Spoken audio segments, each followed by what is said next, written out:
Right next we have Jen Rezeb from Socialbakers, which is a platform offering a lot of analytics and other things, but one of the basic functionalities that you can go to right now if you go to Socialbakers is to look and see how other brands or other Facebook pages in your market, in your category, are in a range of measures compared to yours. And Jan is going to talk about how social marketing measurement impacts business. Jan, welcome, the founder and CEO of Socialbakers. Thank you. Thank you. So, hello everyone. You probably all are thinking after 5 presentations straight in a row after lunch, it's like, where's my coffee? And I understand that, so I have a proposition for you. If you stay with me for 15 minutes, take out your notes because, yes, it's going to be a little bit of a data overload. I'm going to try not to. I'm going to try and go slow, but definitely take out your notes if you want to save some of this information because after the 5th presentation, it might be a lot. And I promise good insights around social business and around our experience. One slide intro about Socialbakers. We are a social media analytics company. We work with about 50% of the Fortune 500 companies around the world. We have 800,000 marketers visiting our portal, socialbakers.com, finding out different insights. And we have 1,800 customers all around the world, about 30% in Asia and the Middle East. If I look at how we view social media at Socialbakers and what we've been seeing among the audiences, our clients, and different people all around the world is looking at different behavior towards social media, different attitude towards social media. One of the attitudes is kind of what we call a first generational treatment, the checkbox treatment, I call it. It's like, I have social as a checkbox. Do I have a fan page? Check. Do I have social care? To some extent, check. But this is not really the behavior that companies should have towards social media. So we call like the next generation behavior where you have really perfect customer care. Your metrics, iterative driven. You do things very, very quickly. You engage, you advertise, you use custom audiences on Facebook or on other platforms. So this is next generation. And today I'm going to be talking about what it means to be that next generation business and what we've been seeing among all our clients across all different verticals and regions on how they perform. So example of first generation companies. Well, if I look at British Airways, 1 year ago, I sent them a message saying, guys, why do you have a closed wall on Facebook? Why are you not responding on Twitter? I mean, there was this guy that sent not this guy, but another guy that sent a tweet like, guys, I'm stranded, I'm going to be in Portugal and I don't have my luggage and I'll be here for 2 days. And I lost my luggage. Could you help me find it? They responded in 3 days. How can we help you? 3 days. Perfect customer care. And, you know, that was a year ago. And I sent them an open letter and never published it. But last week, this guy took a tweet and he actually managed to pay $1,000 to promote that tweet. And not many consumers do that. They now call that complainvertising. It's a new term, 3 days old. We'll see if it catches up. But anyway, the campaign that then went on BBC, Irish Times, Guardian, everywhere you can think of, was probably a good couple $100 million worth of negative PR for British Airways that they could have avoided by just doing customer care properly. So that's the first generation company. And there are many examples of the first generation companies. It's typically the companies that would treat their fan base in a very basic way. It's a treatment where you would ask the company, okay, I'm going to US and I need a closest store. I'm going to Palo Alto and New York. And they'd send you to the website that has the ranking. And you'd ask them, but could you help me pick out the right store? Do they have it in stock? You know, do I have to do all of this myself? And they wouldn't help you. But of course, there are next generation companies that we can look at. In the region, it might be companies like Samsung that do different things, especially on a metrics-driven basis. We work with them in a few regions, including EMEA, and they're great guys. So KLM is another one. They have 100 employees working on customer care in 10 languages, and they have a guaranteed 1-hour response time, 24 hours a day, 7 days a week. That's amazing, and they're the best in the world in social customer care. Then we look at Nestle. These are screens, for example, we've delivered in their global data room. Hannelore has talked about their regional data room earlier. And for them, this is a company that, like 3 years ago, they've had a huge issue in social media. They basically kind of had an issue that they didn't listen to their customer, and they really actually fought with the customers like, no, what do you think of Nestle? It's kind of our page. We do what we want. But they've transformed. And if we see like today being Dell being a great example, I mean, what does really Dell have to manage? Dell manages one brand. Nestle manages so many brands they've acquired, different brands all around the world in different categories. That's a much more complex task. And if we look at the next generation companies and their behavior, they're mostly real-time reactive behavior. Of course, pretty much jargony examples like Oreo today. They're customer-centric. They don't operate in campaigns anymore. They operate in always-on content, always-on reactive content. And they're metrics-driven, of course. When we looked into our data, we look at some of these companies. And if we look back to the first generation company, I know the gentleman from CocaCola presented earlier, and they're an example of something between a first and a next generation company. I mean, they have some elements of next generation, but then at a global level, they have one or two guys at Atlanta that publish these things manually through the Facebook interface, and they publish it at a specific segment in time. And I know, for example, the Czech guys at CocaCola, Socialbakers is from Prague in Czech Republic, we're proud to be Czech, and they sent him a status update one day, and the guy copied the text, please send the status update to B, and he copied it including the please send the status update to B, and then the status update. So this is what happens when you copy-paste it, and that's maybe why they have only 9% of their 17.2 million fans are regional, and most of them are kind of in huge markets only, or might have been their focus. But this is a very unique list we've done. It's the top brands in Asia. It's the first time we've compiled a list like that. I believe we're kind of just tweeting it around now, so you're going to see that on Twitter from us in a bit. This is also where the top brands on Asian pages are from, in which country, because on Facebook you can now, for example, see the local fan count. Clearly there's not China on the list because, Socialbakers sees that, we don't monitor the Chinese networks yet. We hope to change that. That's why we're also here. But, India, Indonesia, Philippines, of course, are 1, 2, and 3 on that list. I'm gonna wait. You guys are taking a lot of pictures of that, I see. All right, I'm going to wait for you to finish those pictures. Okay, finished. And Socialbakers provides beautiful dashboards like that to clients and helps clients to understand, okay, what am I doing better? I put in competitors and, I see how they perform and what they do. And we see 3 big shifts looking at our clients, looking at how they operate in social media. We see them focusing on content marketing, advertising, and social customer care extremely well. And let me tell you kind of why I think that's the case. In 2009, an average user on Facebook would be a fan of like 5 pages. Today, it's more than 50. And more than that, these pages in 2009 would have published like 7 content pieces a month. Today, it's more like 40 to 50. Some brands like 100, 150 per month. This is crazy. I mean, that's a lot of content. That's a lot more content for a single user to digest. We're even seeing countries that have, on average, 200 pages that they like, and on average, 140 content pieces per page per month. Do the math on how many content pieces that is. How many pieces can you actually manage to cope with? Because if you look in your newsfeed, you'll have 5 to 10 posts from brands, actually.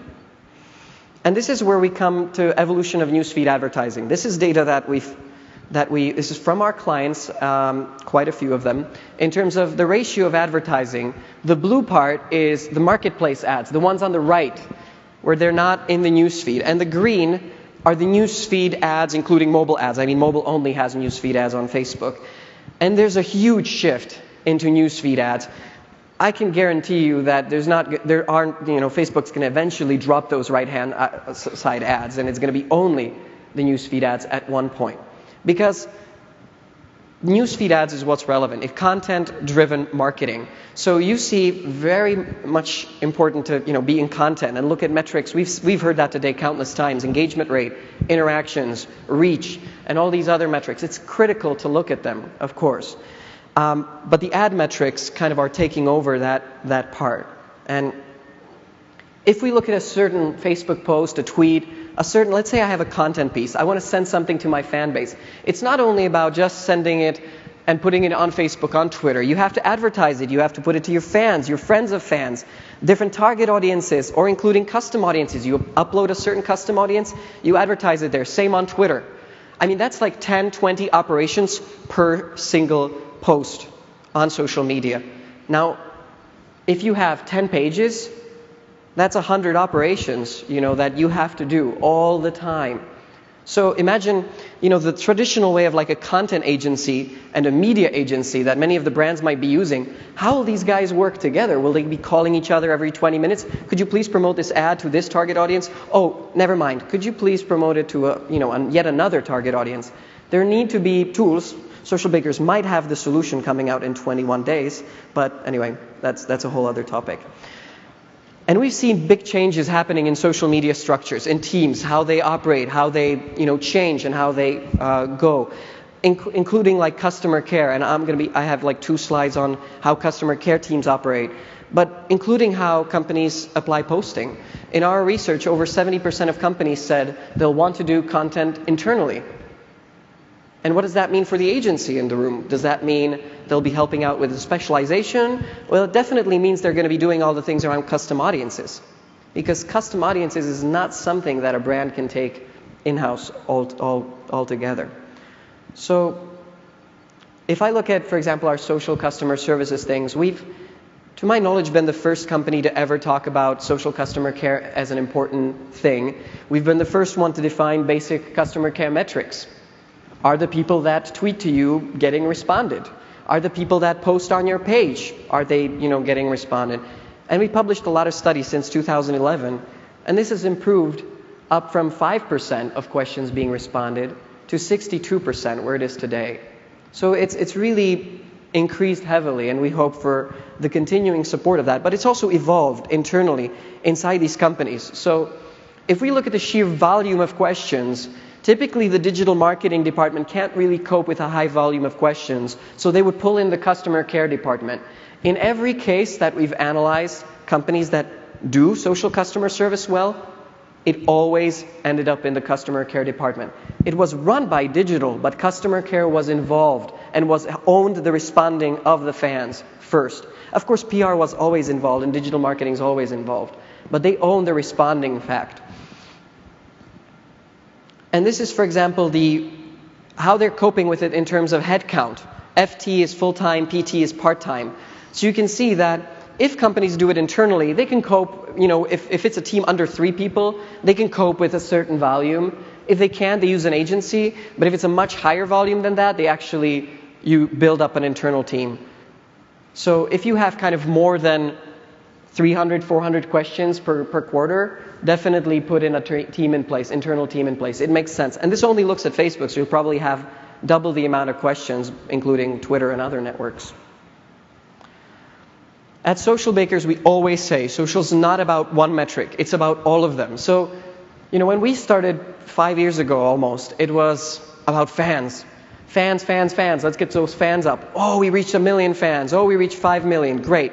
But it's not really about fans today. It's about activity. It's about engagement, reach, response time, and of course paid media metrics. And some of them are more important than the others, but all together, the combination of them is important. And how we've seen companies operate with that are create metrics framework, measurement frameworks, different things like a paid, owned, earned dashboards. And this is critically important for a company to self-reflect. The best ways the companies have been using, for example, us, is that they've set up a competitive report, a top content report and a metrics report separately. And they sent that out to their entire team. Like a global team would send a content report worth 100 content pieces, 100 posts, across different social media sites, Facebook and Twitter.